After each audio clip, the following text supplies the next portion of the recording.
With all of the amazing videos and resources that are available online to nursing students, I noticed a gap that we're missing a good Medsurg video on ECG rhythms, not how to read the rhythm, but what is the clinical application? How do we treat all of these different rhythms that we learned about, AFib and VFib and VTach and all of that?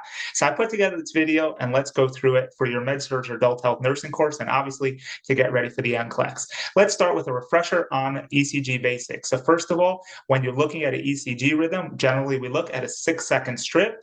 And on that 6-second strip, we start by looking at three things. We look at the rate to see how fast the heart is beating.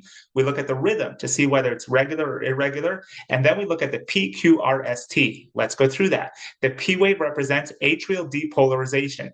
That is triggered by the SA node. And that is when the electrical impulse causes the atrium, the right and left atrium, to depolarize, which means they contract and they squeeze and they push blood from the atrium into the ventricles.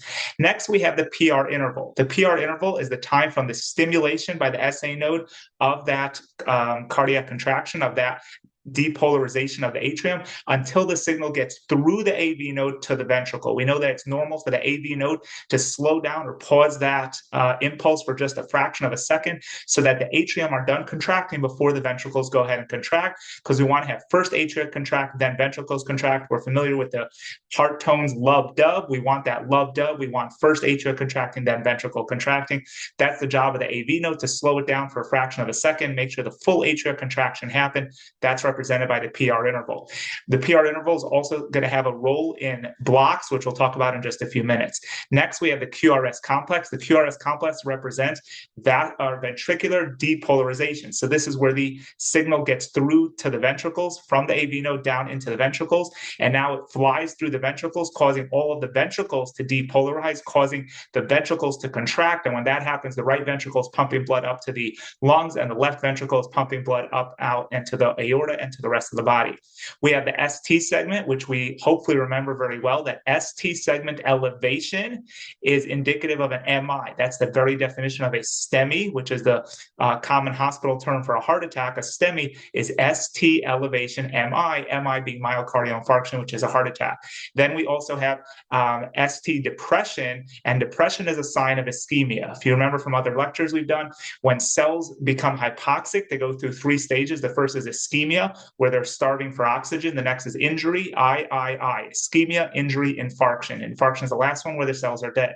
One more time, ST elevation is going to be a sign of infarction, of a heart attack. ST depression is a sign of ischemia, meaning we have to do something right now to prevent this from becoming infarction. And finally, the T wave, that represents the ventricles becoming repolarized, ready for the next round of a cardiac contraction cycle. And during that time, the big thing for Medsurg tests and information is that peak T waves. If that T wave is really tall and pointy and bigger than normal, that is a sign of hyperkalemia, and flattened or inverted T waves are a sign of hypokalemia, also known as a U wave. Let's move on to some basics about rhythm interpretation. We know that normal sinus is going to be 60 to 100. We know that sinus brady is going to be under 60, and sinus tachycardia is going to be over 100. Sinus bradycardia can be perfectly normal. If someone's an athlete and they have their heart's in really good shape, then they're able to have a heartbeat in the 40s or 50s, and that's perfectly fine. There's nothing we need to do. If the patient does have bradycardia and they are symptomatic, then you need to give that patient atropine. Atropine is going to be the treatment for symptomatic bradycardia. What's symptomatic bradycardia? It means if their heart rate is 50, but they're perfectly fine, leave it alone.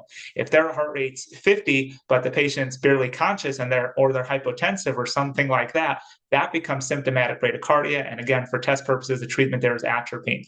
The cause of bradycardia very often will be medications such as beta blockers. Next, we have tachycardia.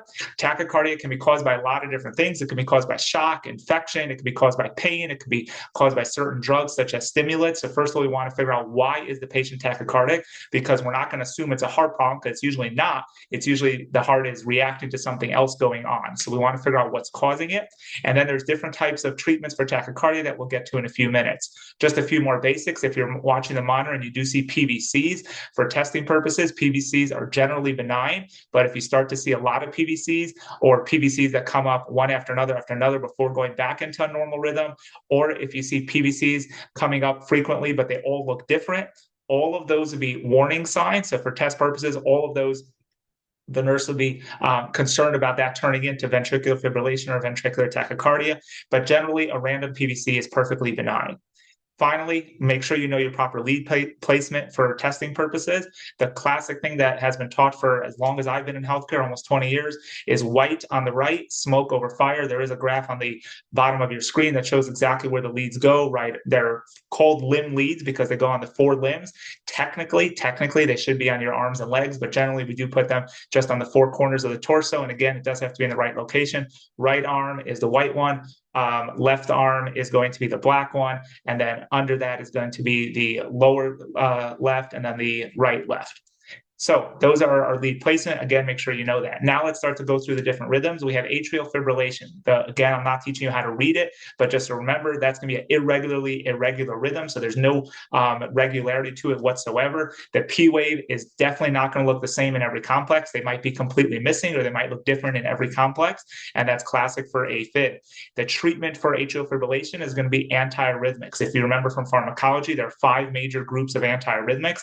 We had the sodium channel blockers like procainamide or lidocaine. We had the beta blockers, and we have calcium channel blockers, specifically verapamil or diltiazem. We also have potassium channel blockers, such as amiodarone, which is the most commonly used drug today for atrial fibrillation. And then we also have digoxin, which is definitely not the most common, but it's really very commonly tested on in nursing school, so make sure you brush up on that.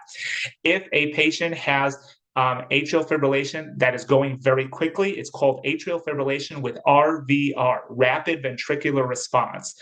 AFib with RVR means that they have AFib, but they're very tachy with their AFib. And depending what guideline you look at, that means anything over 100 or anything over 150. I've seen it both ways. But let's just say anything over 100 with AFib is going to be AFib with RVR. AFib with RVR, the treatment is broken into 2 pathways. If the patient is stable versus unstable. If the patient is stable, we are very often going to just do something for rate control, like the beta blockers or the calcium channel blockers. However, if the patient has AFib with RVR and they're unstable, meaning they have altered mental status, hypotension, something like that, or chest pain, anything like that, we would very often want to cardiovert. Now, there's a big thing here that you have to know, and this can easily be tested on, is that we do not cardiovert a patient with AFib until we took an echo and looked inside the heart to make sure there's no clots, or the patient's been properly anticoagulated for at least 24 to 48 hours.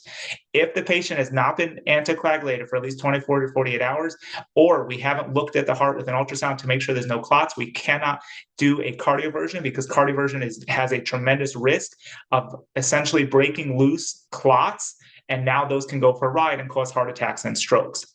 Next thing, and for Medsurg, if a patient does have a history of atrial fibrillation or a diagnosis of atrial fibrillation, they are pretty much always going to be placed on an anticoagulant, unless in some rare case, like they have a history of a brain bleed, something like that, but they're always going to be placed on an anticoagulant. Most commonly, we would do something like the DOACs, the direct oral anticoagulants, which would be rivaroxaban or apixaban, probably more commonly known as Xarelto or Eliquis. Next, I want to talk about atrial flutter. This is its own rhythm. The reason I'm putting it here is because the treatment's the same. Atrial flutter, you'll remember for all test purposes ever, sawtooth rhythm is the descriptor that we use for atrial flutter, and that's where the patient has 2 to 3 or 4 P waves for every 1 QRS. You'll see a QRS, and then you'll see 2, 3, 4 P waves before the next QRS. That's a flutter, and that can be with different ratios, 2 to 1, 3 to 1, 4 to 1, etc. But again, that's treated the same as AFib. If the patient has stable, we give an antiarrhythmic. If the patient has unstable, we're a little bit more aggressive. Next, we move on to VFib. VFib is essentially going to go back to your CPR course, so hopefully I can go through this pretty quickly. VFib is always has no pulse, but for NCLEX purposes, you must first check to confirm lead placement before you start shocking this patient. Please check your lead placement before you start shocking. So first, check lead placement, make sure you have it correct, make sure no one's sitting there jostling the patient. If you're in the back of the ambulance or in a helicopter or something like that and you see VFib, definitely take a second look at your patient, because a lot of the vibrations of those vehicles or those or that situation can cause it to look like a VFib. Once you do have confirmed VFib, that is always going to be pulseless. You're always going to be doing CPR. You're always going to be doing epinephrine, 1 to 10,000. If you remember from pharm, 1 to 10,000 epi, and you give a dose every 3 to 5 minutes. Anytime you do have a patient that you're doing CPR on, make sure you are always going through your H's and T's, trying to figure out the underlying cause. H's and T's are going to be there's a list of them. I don't have it copied here, but it's going to be things like hypoxia, hypothermia. T is going to be things like toxins, trauma. So it's basically all your reversible causes, because if we don't know why the patient went down, it's going to be almost impossible to save them, even if we get a pulse back. Remember that VFib is a shockable rhythm, because we're going to talk in a minute about the non-shockable rhythms. That's fair game for your test, is to know shockable versus non-shockable. The only two rhythms that we shock are VFib and VTach. So that's VFib. Let's move on to VTach. VTach can be with a pulse or it can be without a pulse. If it is without a pulse, it is treated as exactly what I just said with VFib. It would be exactly the same. Give them shocks, give them CPR, give them epinephrine every 3 to 5 minutes, and also give them or figure out what is the reversible cause. Now, for VTach, without or with a pulse, specifically, we are going to go ahead and treat them differently. If they do have a pulse and they're in VTach, now we split it between stable and unstable. So if the patient's stable, we're going to go ahead and give them antiarrhythmics. If they're unstable, we may shock them in what's called cardioversion, and I'll talk about that in just a minute. So once again, to recap, VTach, if it has no pulse, is treated exactly the same as VFib. If it does have a pulse, then we split it between stable and unstable. If they're stable or unstable, they'll probably get an antiarrhythmic, but if they're unstable, they may also get cardioverted, which we'll talk about in just a minute. One specific type of VTach is called torsades de Puentes, and torsades is what's known on it. It's written on a test as polymorphic VTach, and it's where the patient is in regular VTach on the monitor, but the voltage of the QRS complexes, it goes, a bunch of beats are high, and then a bunch of beats are really small, a bunch of beats are really big, and it keeps going like that. It's called polymorphic VTach, where it keeps changing from high voltage beats to low voltage beats. The big thing to know for testing purposes is to, number one, first and foremost, check their magnesium level, because it's almost always related to hypomagnesemia. And the second big thing to check is to see if they're on any medication that messes with the QT interval, such as ondansetron, which is Zofran. So medications and their magnesium will be the first two things you would look at on a test for a question about torsades. Next, let's talk about electricity. So we have defibrillation and we have cardioversion. So that's two different types of shock, and you must understand this. Defibrillation is what you're familiar with. That's what we give in CPR. That's what we give with an AED. That's what we give to a patient who has VFib or VTach. Now, there's also something called cardioversion. Cardioversion is part of the ACLS protocol. If you're familiar with ACLS, that's the nursing and doctor version of BLS, of basic CPR. And under ACLS, cardioversion is given for unstable rapid rhythms, such as VTach with a pulse, supraventricular tachycardia, again, if they're unstable, because a lot of times SVT or supraventricular tachycardia is stable, but it's given for VTach that has a pulse and is unstable. It's given for SVT that is unstable, and it always has a pulse, and it may be used for AFib with RVR, again, with that exception that they have to either confirm by echo or by anticoagulation that there's no clots there. In those cases, we may cardiovert the patient. Cardioversion is where the machine gives the patient a shock. It's generally at a lower voltage than your traditional defibrillation. But the key differentiator is that it's timed to a specific instant on the PQRS complex. That's what makes it cardioversion versus defibrillation. Next, there is something called chemical cardioversion. Chemical cardioversion is where we go to achieve the exact same results of cardioversion and defibrillation, which is we give an electrical shock, stop the electrical activity in the heart, and hopefully the heart starts back up again as normal. However, chemical cardioversion does the same thing with drugs. We use the drug called adenosine triphosphate, which is known as ATP. You learned about that in bio. And ATP is the shortest drug half-life in all of pharmacology. It lasts in the body about 10 to 15 seconds.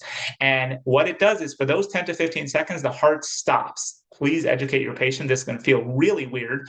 Please educate the nurses with you that you just gave adenosine and the heart is actually going to flatline for a few seconds so nobody loses their mind and freaks out. But the heart is literally going to stop for about 5 to 15 seconds. And then again, just like in defibrillation or cardioversion, the heart is going to hopefully start back up again and hopefully not going back to that VT, SVT, or AFib RVR that they had prior to that. If that doesn't work, then cardioversion is considered a more aggressive method versus adenosine is considered a less aggressive method. Moving on to heart blocks. We have 4 different heart blocks. We have first degree, 2 types of second degree, and we have a third degree. First degree heart block is where the PR interval is greater than one big box. If you remember the ECG learning that you, or the ECG reading that you learned, one big box, which is 0.2 seconds. So PR interval greater than 0.2 is going to be indicative of a first degree heart block. First degree heart block is almost always benign. There's nothing you need to do for it. For NCLEX purposes, just monitor the patient. Next, we have 2 types of second degree type 1, second degree type 2. The second degree type 1 is where the PR interval gets longer and longer and longer, and then there's no QRS after the P wave. And then the next P wave comes along, and now it starts another QRS. So each PR interval for usually 3, 4, 5, 6 beats is going to get longer, and then you're going to see a missing beat, a missing QRS. You'll see a P wave with no QRS. That's second degree type 1. Second degree type 2. Okay, so first of all, second degree type 1 is generally considered relatively benign. For NCLEX purposes, there's no immediate interventions you would need to do for that. Second degree type 2 is different. Second degree type 2 is where you have a P wave with no QRS, then the next P wave and you have a QRS. Usually 2 to 1, 3 to 1. It's a little bit similar to a flutter in that I have P waves with no QRS, except that in this case, the patient's almost always going to be bradycardic. So this becomes more of an emergency, and the biggest risk, and for NCLEX and testing purposes, the biggest concern with second degree type 2 is that it may turn into third degree, which is complete heart block. Complete heart block, or CHB, or third degree heart block, is where the P waves are doing their thing, meaning the atrium are contracting on their regular schedule. The QRS is doing their thing, so the ventricles are contracting on their regular schedule, but they have no relationship whatsoever. That is a medical emergency that is generally going to get treated with pacing, possibly external pacing in the ER, and then followed by the surgical implementation of a AICD, internal pacemaker. So that's going to be for complete heart block. So again, for testing purposes, second degree, the biggest caution is that it could turn into third degree, and third degree is an emergency because the patient is very often going to be bradycardic. They're very often going to be hypotensive and symptomatic, and we're almost always going to have to treat them with pacing. Finally, let's talk about asystole and PEA. Asystole is a flat line where the heart is essentially dead. PEA is pulseless electrical activity. Both of these are really bad things to have. So first of all, for asystole, that one's easy. First of all, for the NCLEX, check your limb leads, check your leads, make sure they're all on correctly. If your patient's awake, obviously it's wrong because asystole is never going to have an awake patient. The patient's always going to be clinically dead. Next, we have PEA, pulseless electrical activity. This is where I look at the monitor, I see a perfectly normal sinus rhythm, or any rhythm, sinus tach, VTach, whatever, but the patient, not VTach, but a sinus rhythm, either sinus brady, sinus tach, or a sinus, and the patient has no pulse with it. If the patient has no pulse, it's called PEA, pulseless electrical activity. This and asystole are both non-shockable rhythms. Okay, asystole, almost always the patient's just going to end up getting pronounced.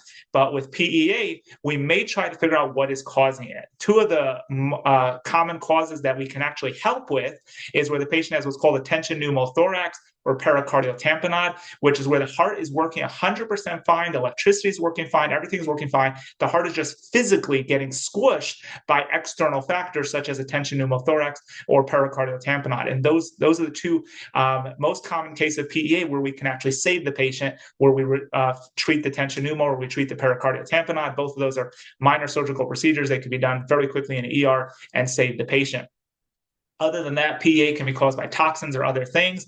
And again, we treat it exactly the same as asystole. So this is going to be the same as VFib, except there's no shocking. So there's still CPR, there's still epi every 3 to 5 minutes. They're still trying to figure out the underlying cause. So it's the same as VFib and VTach without a pulse, but there is no shocking that goes along with it. And that is a common test question.